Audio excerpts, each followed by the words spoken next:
So, listen, we're going to go ahead and get started and have some fun today. We have the beautiful Miss Jessie. Woo! Woo, woo, woo, woo. Yeah. Yo, Listen. sister. Yes, ma'am. So I am Brianna Harmon with BallerAlert, and I'm super excited to go ahead and talk to you today. We're going to get into everything, not only just Jessie, but listen to Black Women, the pod, Yeah. baby. Before we go there, let's just talk about Jessie. I mean, singer, actress, podcaster, everything and more, from where you began to where you are now. Just fill me in on the updates and the changes. Yeah, I feel like I was always working. I think sometimes it takes me a minute to be like, oh yeah, I do have all these accolades. To me, it's just like I go to work. So I'm always just feeling fulfilled that I get to wake up and use my talents. Uh this year in February, Dish Nation made me a permanent host alongside Tamar Braxton with the Brad and Head Crack. So that's great. And like you said, yeah, podcasting. I have a podcast with HBO Max under Issa Rae's company for rap shit. So we're gonna be recording that pretty soon again for the second season. I was on a la carte, which was on All Black for the first season. Yeah, and what else? Oh yeah, and I sing. Yeah, so I do have music coming out. I haven't really released music in like 4 years, but I'm always recording though. I do it for myself. So I do have a song called Coupe. It's coming out next month in May. I'm really excited. May is Haitian Heritage Month. May is Haitian Heritage Month, and May 18th is Haitian Flag Day. So May is a very special month for Haitians all across the globe. So I just felt like it would be cool to release that song. And yeah, what else do I be doing? I host, acting, what? I just be doing all. I was about to say, stay busy. girl, you just all over the place. Yeah. But I love it because everything that you touch is successful. It is beautiful, and it becomes something that not only comical, but now so inspirational with what you're doing with Listen to Black Women. Yes. It truly helps us as Black women feel motivated, empowered, and something that we can look forward to every episode. So tell me a little bit about the show. Tell me, you have a cast, an awesome cast with some dope women on there. Yeah. Tell me a little bit about the show. Well, Listen to Black Women is so awesome. Shout out to I1 and TV1 and that whole family.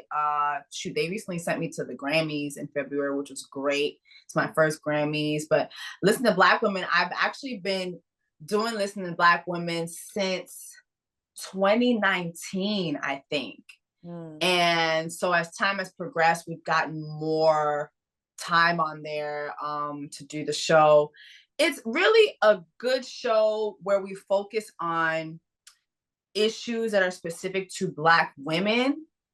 And with this newest season that we have invited more men to come and share their perspective. But it's really a safe place for us as women to talk about things that affect us, subject matter like, lower pay, colorism, preferences. Preferences in dating that always seem detrimental to Black women, respectability politics. Like, we just address all that stuff from our perspective. And I really think that Listen to Black Women is a really good platform for that. It's underappreciated, I think, but as time has gone by, more people are coming across it and more people are, engaging with the platform. And I'm really thankful for that because we do share a lot of important things that have to do with us specifically. So Listen to Black Women is really that girl. I love being a part of it. So what made you want to get involved? I can assume that it's definitely with all the aspects that you guys cover and what you're doing as a woman. But what made you say, you know what? Yeah, I want to do that. Oh, I think, Shamika she's probably one of like the founding hosts on there. And around that time, I was working at BET Breaks with Tanya Hoffler, who's now part of I1. And I really always liked Shamika's work. She's been under that umbrella for a while. She's a writer too. and I saw that she was involved in it. So they mentioned it to me. And at the time I was just like coming in like from time to time. And as the years have progressed, I've become like more of a permanent figure on it, which is great. So I think at first, yeah, it was watching the other people that I admire being involved in it. Tanya Hoffler is someone who's been in the game for a very, very long time as a producer, and anything she does, I'm always gonna follow her. Like wherever she goes, I'm always gonna follow her because I know like if she's somewhere, then that is good ground for me to be there. So that's what made me initially want to get on board. Yeah. So, I mean, you've had a couple seasons already, and now with this season, with Listen to Black Women, what are some, what makes this one special? How is this one different from the rest of them? I know you started a little bit about the men, but like, yeah, be different here. Well, I think it's the men. I think Okay. it's like a lot of times on these platforms, you kind of want to steer away from men because nowadays, like the red pill community is just, and you don't know, like you don't know who gonna be a part of the red pill community. Is they gonna come in here with that Kevin Samuels energy? What's going on? So I think that this season we did a good job of getting men who are very level headed, who will tell us things that we necessarily don't want to hear. Yeah. But they're gonna be respectful about it, and them being respectful and them being able to listen to our perspectives, it made it better for us. So I think that that's what makes the season different.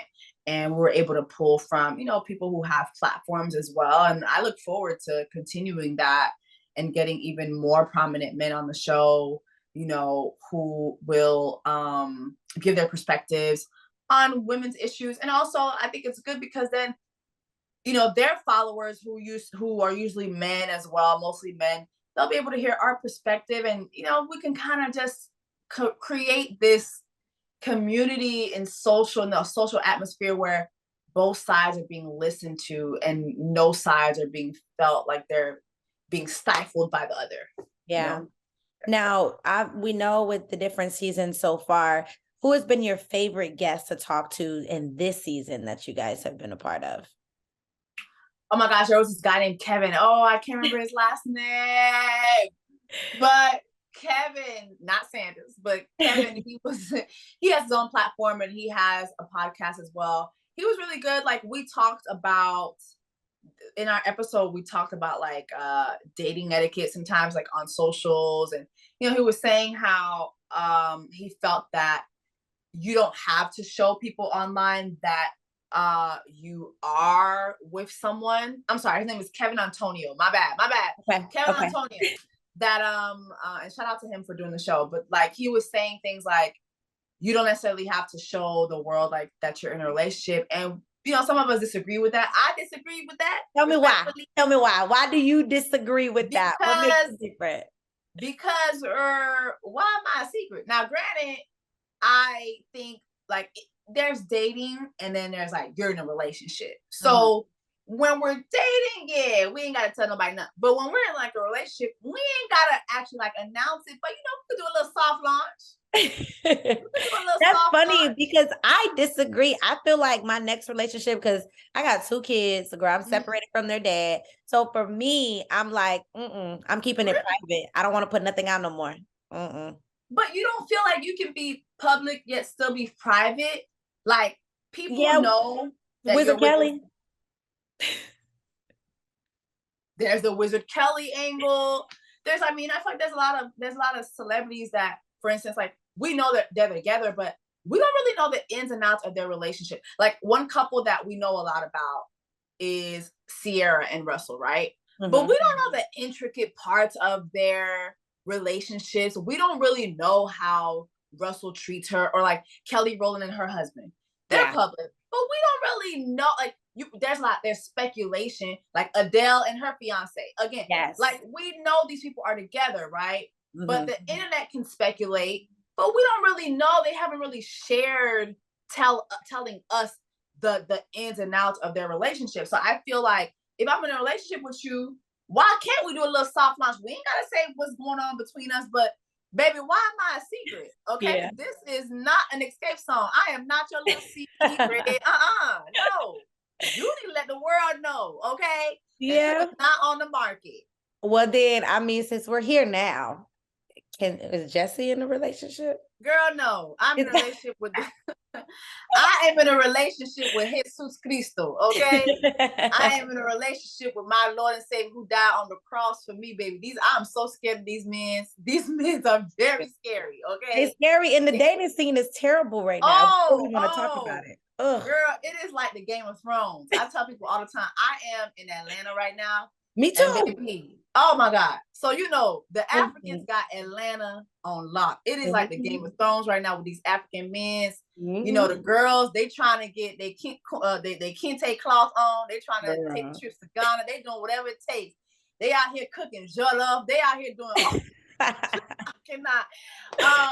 But at the same time too, I don't think I do, just to be real too, which I always am, but I don't think I do a good job of putting myself out there to date. I don't think I do a good job at that. I do think that I can do a better job at making myself available. I do have a little bit of, I feel like denial is a place, not only in Egypt, but it is a place that's in my mind too sometimes. Cause like my friends will be like, girl, he likes you, right? I'm like, no, he doesn't. Like, girl, he is feeling you every time you're around this guy. I'm like, I don't think so, y'all. And I unknowingly will kind of shoo a guy away because I don't think they really like me. I'm kind of like, am old school in that. If you don't tell me you like me, if you don't ask me on a date, if you don't buy me flowers, if you don't, I don't know that you like me. So I'm just gonna like treat you like, oh, that's just my homeboy. Like that's just, so I don't know. I don't know. Maybe I need like a dating class or something, but I really don't do a good job of putting myself out there. But this summertime, I told myself I'm going to put myself out there. It's getting warm again. I'm able to show a little leg, a little thigh. So, come on. So maybe I'll put myself more out there this summer and catch me a babe child before it gets cold again. Because Atlanta gets cold. And it takes a lot, though. It takes a lot to be vulnerable, and it takes a lot to really want to open back up to someone, whether you have hurt or you haven't. So, I mean, let's get back to, listen to Black women. Why is it so important, though, to even listen to this show? Because I feel like the title alone, listen to Black women alone, that title alone, begs for people to tune in. There's so many issues that happen each and every day. And Black women, we just be standing over here like, didn't we tell y'all? We told y'all. Hello. I feel like Black Women University, we need a t-shirt that says, we told y'all. Like, sign Black women. You know what I mean? Like, and I feel like we address a lot of issues, like, the fact that Black women are not believed a lot when we talk about, the violence that we experience. It takes a lot. It almost takes a Black woman dying before society as a whole is like, oh, we should have listened to, oh, she wasn't lying about so-and-so being an abuser. It's like, it shouldn't take so much. So I think listen to Black women, again, is a place where you'll be able to hear our perspectives. You'll be able to hear our warnings, like a lot of things that happen in from day to day. Black women been telling y'all. So maybe if y'all listen to Black women on this platform, y'all be more ready for when things come into fruition that we already done discussed on the platform. So can you tell me a time that you maybe felt unheard as a Black woman? What? Oh, I can tell you.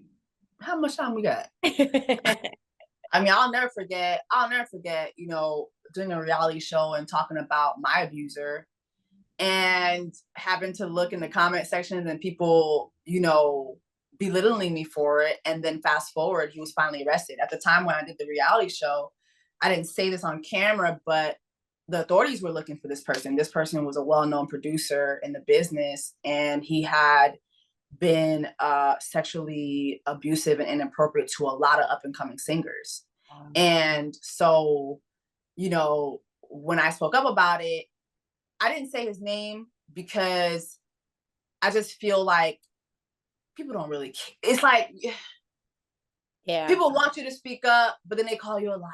Then they're like, well, how was he able to do all this? He's worked with Beyonce. He's worked with Nicki Minaj. He's worked with Lil Wayne. He's worked with all these people, so he must be good people. And it's like, yeah, but everybody's not always privy to the darkness that there is to these people. And also the fact that this person had access to all of these great people, you know, made his access to being an abuser even greater. There's a greater picture here. That's why you have these movements like Me Too, who are demanding that access be withheld from these people, because it is the access that propels them to have access to abuse a lot of people. You know what I mean? Whether it's physical abuse, whether it's sexual abuse, whether it's financial abuse, there's so like abuse happens in so many different forms. And the dark truth is Black women are always at the forefront of abuse. When you look at every form of abuse, Black women are always at the forefront of being abused. And so, yeah, that was a time in my life that was very, very, very sad for me. But, you know, he's finally apprehended, and I feel like I got some sort of vindication, but you never really feel vindicated, because the true vindication would be that I would have never experienced that. Yeah. Now, Jessie, So, you're very outspoken online. And I mean, yeah, you truly have, you're unapologetically you. We don't ever have to worry about you lying, not being who you no. are, being honest about anything.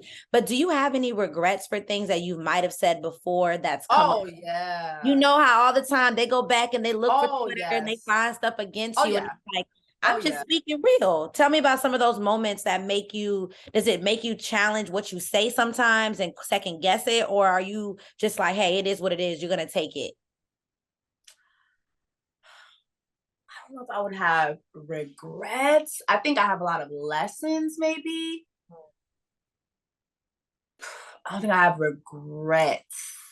Yeah, I think I have a lot of lessons. Like, I feel that I a lot of times come online and I talk online to people like they're my friends, because like I'm very unfiltered, and sometimes I think that I'm not mindful at, okay, maybe the wording was bad. I take For me, I'm like, but they know me. But everybody doesn't know you. There's so many people in the world. So everybody doesn't know you personally. And everybody, sometimes the first time they're meeting you is a bad tweet. Sometimes the first time they're meeting you is an off-color joke. And so now you have to work to convince people maybe that, no, let me show you all of me. Yeah. You know, so I mean, I think I can't pinpoint one exact time, but I feel like I have had a lot of moments. I think like recently I've been more of a YouTuber, and I've been reviewing a lot of shows, and sometimes I will share like personal stories, and I feel like that's become a good medium for me, because people can actually hear me. They can hear me speak, they can hear my heart, they hear my tone, they see my mannerism, and that can kind of like help them understand me more. Yeah. And so I'm just kind of like learning, okay, like as I go, okay, this is not right, or this can seem like this, or, you know, I will say one time, oh my God, this did this give me a little trouble at work. I yeah, I remember one time there was a celebrity who said, a Black female celebrity, she was like, you know, well, I don't think Hitler was a totally bad person. He had great art. And so the person was getting dragged, and I was like, this is horrible.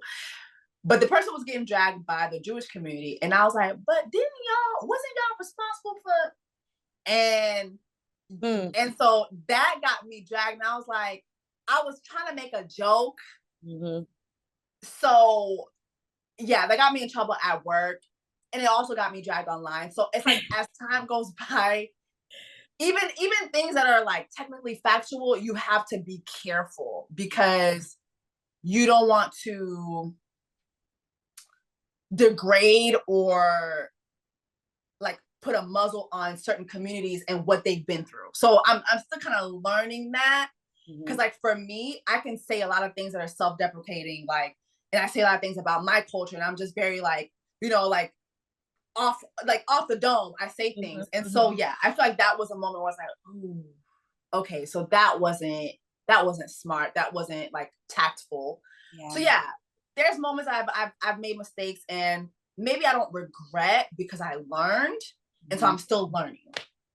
That, I mean, that's fair, but we all make mistakes sometimes. And there's some things that you just say, again, naturally, that you feel like everyone should understand or be accepting to. And realizing that this culture that we're in right now, everything you say, anything you say is going to have a glass looking at you. I forgot what that thing is called, but girls looking and they trying to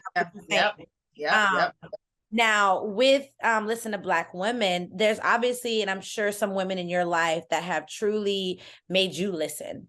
Who are some of those Black women in your life that you always listen to no matter what? Oh, I come from a Haitian family. You really ain't got no choice but to listen to these people. Ou pa gen le choix, you have to listen. If your mother sings, so you have to listen. You know, and sometimes like your mama will ask you a question and then you answer it and then shut up your mouth. You know, it's like, well, didn't you just ask me a question? Like, what is going on? So yeah, I do feel like my mom, my aunts, they've been a lot of my inspiration anyway, especially in the beginning of my journey online. I mimicked them a lot. And like I listen to them, I listen to their perspective. I feel like even the things they didn't say, I watch them and I watch how they walked in this world. And it motivated me to walk the way I walk, you know, in this world with confidence, with I'm gonna be me essence, with I'm not necessarily looking for acceptance, but I'm looking to be understood, maybe, you know? So yeah, definitely the women in my family and my friends. I have a really, really good group of friends, and they're all headstrong. They're all successful, especially the women. And, you know, they make me listen sometimes. Our perspectives are not always the same. Yeah. So sometimes it's like, I got to hear them out. And I got to say, okay, well, you know what? Several points can be valid at one time. Yeah. I don't always have to be the right person. I'm a Cancer. We always think we right. One thing about Cancer, okay? One thing about Cancer is even when we wrong, we right. Okay? So, so I'm learning that, listen to Black women. Just like how I'm on that platform, listen to other Black women. Their points are valid if you really listen. So. And talking about listening to other Black women, some of your co-hosts, I mean, what is that relationship like with Taryn, Chris, Tiffany, and them just coming together and you guys meshing your ideas and meshing your perspectives? And, you know, sometimes we see these women talk shows or these women groups and they come together and there's some type of bickering. There's some type of disagreement. Oh, no. So what's you all's relationship and how do you share perspectives? First of all, Taryn is someone I admire a lot. She is a very gifted writer. She's been featured on a lot of different platforms. I think right now she's at HuffPost.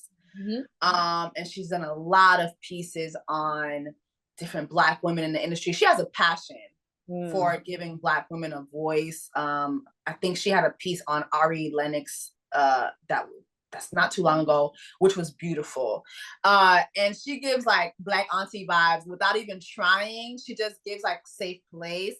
Tiffany is someone who I used to work with at BET Breaks. Tiffany's actually a very talented producer. So she is multifaceted, just like Taryn. And then Chris is very much, I'm gonna walk to the beat of my own drum. Like she has like, her perspective on life is very like free. And I think that a lot of Black women can learn from that. Like she's very much, you know what? I'm me. I'm gonna move to Mexico tomorrow. Yeah. I'm gonna move to Mexico tomorrow. I'll see y'all when I see y'all. Like, you know what I mean? And I'm gonna go find myself. Like, all the women bring different perspectives. It's all cool. And I love working with them, honestly. And then like Nomi, it's her production company that produces Listen to Black Women. She's very, very attentive. She knows what she wants to get out of us. I feel like she's gotten to know us so well. My experience with her is sometimes like I'll do a segment and she'll come to me and she'll be like, I feel like you have more in you. Yeah. And she'll say it like very nicely. And I get back and I'm like, I'm on it. And then she's like, see, I knew. Like Nomi's very, very good at what she does. She knows how to lead a team. Like she's good. Like honestly, I'm in good hands like Allstate. I love working with Listen to Black Women. It's a good experience. I love that. Now, Jessie, we've seen you from BT Breaks, Love and Hip Hop, Dish, and a la carte, and so many different places. Wildin' Out. Now, I was about to say Wildin' Out, and so Yeah. many. What has been some of the trials and tribulations that you've had to face to get to where you are now? Because I know sometimes it's not always as pretty and picture perfect as we think. Yeah. Oh my gosh. Love and Hip Hop was a very low point in my life. Like, it really was a very low point in my life. And it's so funny. I was just sharing this on YouTube yesterday. I think that, people always tell you reality television is not always what you expect it to be. But I think for me, I thought it was a safe place for me because I was so close to the creator of the show. She got really close with me. Like, I would eat with her family. Like, I became like family. And so when filming started, there were a lot of things that we talked about that did not manifest. And I went from being at this lady's house to not even being able to get her on the phone. And there were scenes that were reshot. There were a lot of things I didn't understand at the time. Like, why are we redoing this or what? And then when we're redoing these scenes, this is not the same energy that everybody else had. It was kind of like there were conversations that were being had that I was not privy to. I shot with my family. They didn't show those scenes. Like, they were trying to get me to fight with my mama. It was really bad. Wow. And when I was done with the show, when I was done filming, they gave me my pickup notice and I said I was not going to return. And I was literally threatened with lawsuits. And I just dug my heels into the ground and I didn't back down. And I remember getting certain jobs and this person would call those companies and tell them not to work with me. Dish Nation was one of them, which is crazy because now I'm a permanent host at Dish Nation. But I remember a time where Dish Nation got an email that said she's not permitted to be here. And I had to fight for that. I had to show all my paperwork. I was smart enough to get a non-exclusive contract with the show, which I advise everybody, if you're going to do reality television, non-exclusivity, please put that in your contract. If they don't give that to you, don't do it. That can really hurt you. And so fast forward now, it took me, I think, a good 2 years to get out of the depression after that. Wow. And to fight for other jobs.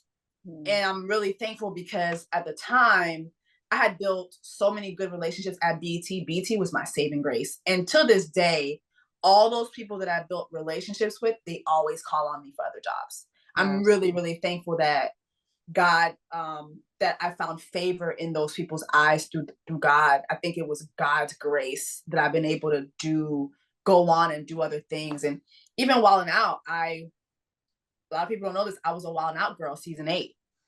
But I had my trials on there because I wasn't exotic looking.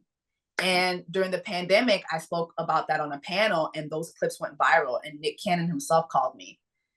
And he apologized to me publicly. And he invited me to come be a cast member. And I feel like one thing about Nick, even though he trying to repopulate the community without our consent.